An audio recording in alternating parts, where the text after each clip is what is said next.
અમદાવાદના ત્રાગડ અંડરપાસની સ્થિતિ કથળી રહી છે ત્યારે અંડરપાસમાં સ્મશાન આવતા 6 મહિનાથી કામ અટક્યું છે। ત્રાગડ અંડરપાસના નિર્માણમાં ફરી તંત્રની બેદરકારી સામે આવે છે। ત્રાગડ ગામમાંથી પસાર થતી રેલવે લાઇનના એક છેડે મુખ્ય માર્ગમાં જ સ્મશાન આવી ગયું તો 6 મહિનાથી કામ અટકતા લોકો હાલાકીનો સામનો કરી રહ્યા છે।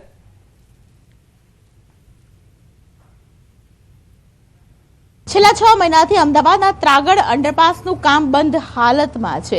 ત્રાગડ અંડરપાસ બનીને તૈયાર થઈ ચૂક્યો છે, પરંતુ ત્રાગડ અંડરપાસને હજુ લોક ઉપયોગી બને તે માટે રાહ જોવી પડશે। અને વિશેષ પ્રકારે આ જે ત્રાગડ અંડરપાસ છે તે ગુજરાત સરકારે જે પ્રકારની યોજના બનાવી હતી કે આખું ગુજરાત છે તે ફાટક મુક્ત બને તેને લઈને બનાવવામાં આવ્યો। અલગ અલગ જગ્યા પર અંડરપાસ બન્યા, જેમાં ત્રાગડ અંડરપાસ પણ બનાવવામાં આવ્યો। ત્રાગડ અંડરપાસ બનીને તૈયાર છે, પરંતુ તેની પરિસ્થિતિ અને તેની દયનીય સ્થિતિ આપ જોઈ રહ્યા છો। એક તરફ ત્રાગડ અંડરપાસ બનીને તૈયાર છે અને જ્યાં પૂરો થાય છે અંડરપાસ ત્યાં તમને અહીં સ્મશાન જોવા મળશે। સૌથી મોટી વાત છે કે જ્યારે ત્રાગડ અંડરપાસ બનાવવામાં આવ્યો હતો, તેનો પ્રોજેક્ટ હાથ ધરવામાં આવ્યો હતો, ત્યારે અધિકારીઓને ખબર હતી કે અહીંયા સ્મશાન છે, છતાં પણ ત્રાગડ અંડરપાસ છે તેને બનાવી દેવામાં આવ્યો।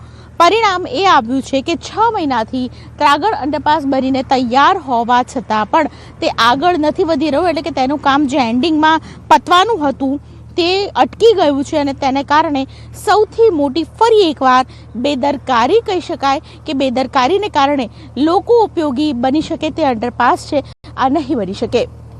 કેમેરા પર્સન નિલેશ સોસા સાથે દીપિકા કુમાર, ન્યૂઝ 18 ગુજરાતી, અમદાવાદ। અમદાવાદમાં ઉત્તરાયણનો ઉત્સાહ ચરમસીમા પર હોય છે, ત્યારે આ આનંદ ક્યારેક વાહન ચાલકો માટે જીવલેણ સાબિત ન થાય તે ઉદ્દેશ્યથી મિશન સેફ ઉત્તરાયણ ફાઉન્ડેશન દ્વારા પ્રશંસનીય કામગીરી કરવામાં આવી રહી છે। વર્ષ 2010માં ચાંદલોડિયા બ્રિજ પર દોરીથી થયેલા એક કરુણ મૃત્યુ બાદ એસી ટેકનિશિયન મનોજ ભાવસારે સંકલ્પ લીધો હતો કે તેઓ નિર્દોષ લોકોના જીવ બચાવશે, જેના ભાગરૂપે તેઓ શહેરના વિવિધ બ્રિજ પર સુરક્ષા તાર લગાવવાનું કાર્ય કરે છે। તેમણે ચાલુ વર્ષે પણ ધરણીધર, અંજલી, વટવા અને ઈશનપુર સહિત કુલ 35 જેટલા મુખ્ય બ્રિજ પર લોખંડના તાર લગાવવાની કામગીરી પૂરજોશમાં શરૂ કરી છે। 4 લાખના ખર્ચે કરવામાં આવતી આ નિસ્વાર્થ સેવા પાછળનો મુખ્ય ઉદ્દેશ્ય પતંગની કાતિલ દોરીથી વાહન ચાલકોના ગળા સુધી પહોંચતી અટકાવવાનો છે।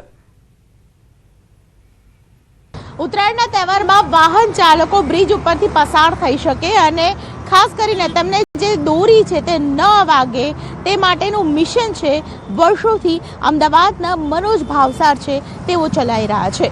મિશન સેફ ઉત્તરાયણ તે અંતર્ગત મનોજ ભાવસાર છે અમદાવાદના 35 જેટલા બ્રિજ કવર કરે છે। 35 જેટલા બ્રિજ ઉપર ઉત્તરાયણના દિવસોમાં ખાસ કરીને જે વાહન ચાલકો પસાર થાય અને તેમને દોરી ન વાગે તો તે ખાસ કરીને તેનો શ્રેય છે મનોજ ભાવસારને જાય છે। મનોજભાઈ, સૌથી પહેલી શરૂઆત કેવી રીતે થઈ હતી, પ્રેરણા કેવી રીતે મળી? સૌથી પહેલાં પ્રેરણા આપણને એ રીતે મળી કે હું એક બ્રિજ ઉપરથી પસાર થતો હતો અને મને દોરી મારા ગળામાં આવી હતી અને મને થોડોક ઇન્જર કર્યો હતો, પણ એ ટાઈમે મેં યુ શેપની રિંગ બનાવી છે, 2 વ્હીલર પર અત્યારે લોકો લગાવી રહ્યા છે। અને પછી બ્રિજ ઉપરના અકસ્માતોમાં સતત વધારો થવા મળ્યો અને 2008ની અંદર ધરણીધર બ્રિજ ઉપર એક બેનનું ગળું કપાઈ ગયું અને તેમનું મૃત્યુ થયું। 2010ની અંદર ચાંદલોડિયા બ્રિજ ઉપર એક ભાઈનું ગળું કપાઈ ગયું મરી ગયા।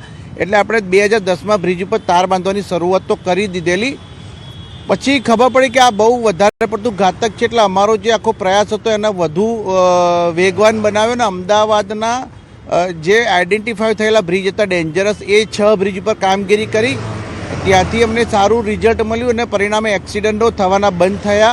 એસજી હાઈવે પર બી આપ કામગીરી કરો છો, કારણ કે એસજી હાઈવે હવે એ પ્રકારનો છે કે ત્યાં ટ્રાફિક બી હોય છે, ત્યાં અકસ્માત થવાના બનાવો પણ વધારે બનતા હોય છે, ત્યારે દોરીને કારણે અકસ્માત ન થાય તે માટે 16 હાઈકોર્ટથી લઈને આગળ તમે કઈ પ્લાન કર્યો છે? એસજી હાઈવે જે છે બેન એ સ્ટેટ હાઈવેની પ્રોપર્ટી છે અને સ્ટેટ હાઈવેમાંથી મને કોઈ પણ પ્રકારની પરમિશન આપવામાં નથી આવી કે કોઈ રિક્વેસ્ટ નથી આવી મારી પાસે અમદાવાદ મ્યુનિસિપલ કોર્પોરેશનની જે ટેરેટરીમાં જે આવતા બ્રિજીસ છે આપણે એને ત્યાં કે નેશનલ ઓથોરિટી આપણને પરમિશન આપતી નથી ને એ બધા શું કહેવાય કે લાઈવ બ્રિજો છે। હું મારી ગાડી લઈને નીકળું તો પાછળથી તે લોકો એટલી સ્પીડે આવતા હોય છે કે ભૂતકાળમાં અમારી સાથે પણ આવી ઘટના બની છે કે અમારી ગાડી અમે લઈને જતા હતા, પાછળથી એ થયું હતું।